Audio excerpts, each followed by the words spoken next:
Hello! Gandang tanghali sa lahat. Happy Tuesday! Ito po muli ang iyong Kuya Masyong for today's video. Yan po, i-reflection lang po yung ulam natin for today.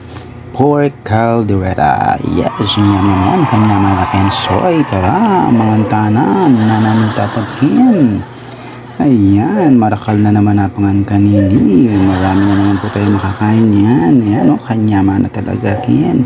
Sarsa pa lang, ulam na. Siyempre, dapat partneran po natin yan na malamig na soda. Ayan. Race. Maniyaman talaga yung mga kanyan. Lalo na mapali. Iyan, no? Kaniyaman na kinsoy. Makarakal tayo namang nasikin. Sigurado for sure. Daob na naman yung ating kanin. Ayan po. Kanyaman. May gamat siya pa. Kuya Masyong yu. Ayan, no? Yan, nyam. Sige. Subo pa, Kuya Masyong. Ayan po. Huwag niyo pong kalimutang lambingin ang aking bahay. For yan Manyago, aka Mas ni Ice. Thank you for